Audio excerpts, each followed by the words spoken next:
There's a teenager on the campaign trail who's been asking tough questions of all of the candidates. He's 15-year-old Quinn Mitchell, and he's been doing it for years, actually. His exchanges are normally welcomed by the people he's interviewing, that is, until this summer. Now Quinn is accusing Ron DeSantis' security team of intimidation on multiple occasions. These incidents that have come after this moment in New Hampshire. Do you believe that Trump violated the peaceful transfer of power, a key principle that of American democracy that we must uphold? Are you in high school? Yeah. Where do you go to school? You go around here? Vermont, but I live in New Hampshire. Oh, okay. So you're from Vermont. Well, thank you for the question. So here's what I know. If this election is about Biden's failures and our vision for the future, we are going to win. If it's about relitigating things that happened 2-3 years ago, we're going to lose.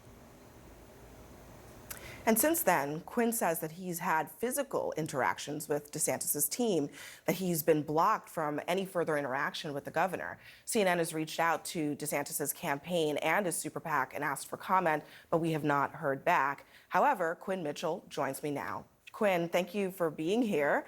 Thank you so much. How you doing?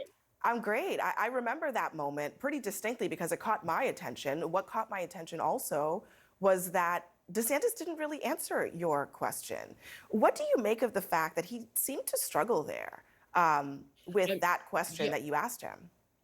I mean, it's concerning because this is a question he should have, saw coming from a mile away. I mean, it's just a very simple question about January 6th, and he needed to articulate an opinion because it's on a lot of voters' minds, and he should have been sitting with his advisors for months, wondering, A, how are we going to answer this? Or B, how are we going to dodge this? Apparently, there's an option C, where you just continue to dodge it and you physically intimidate a teenager in order to not be asking questions. So walk us through these interactions that you've had with the governor's security. What happened?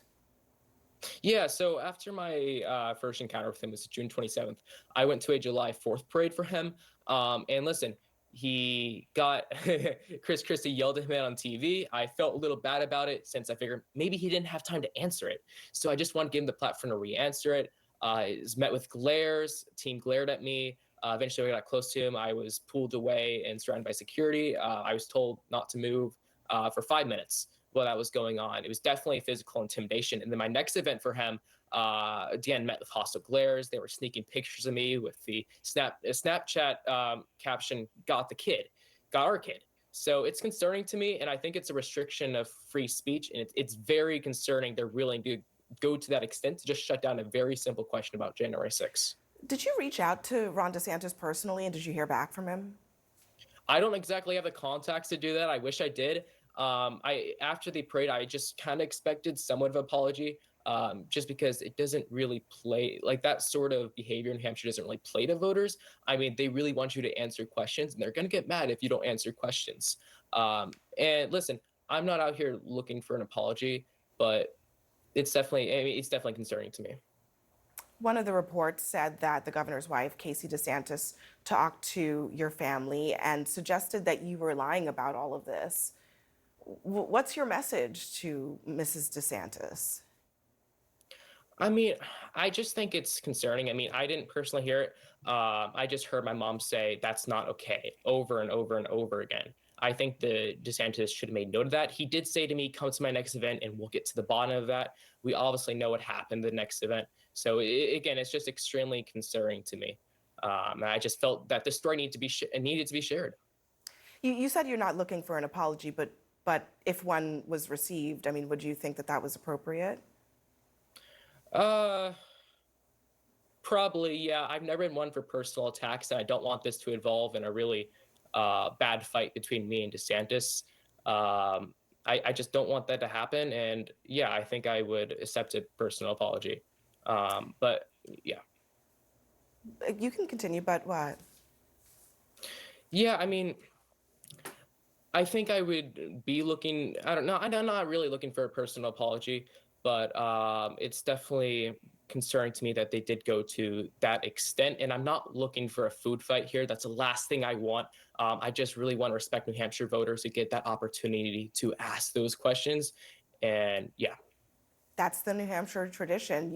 You It are is. Yeah. getting a head start on that. You're not even old enough to vote yet, and you're a self-described independent, also a New Hampshire tradition. You've heard from a lot of Republicans in the field so far. So who's catching your attention? Who's standing out to you and your peers?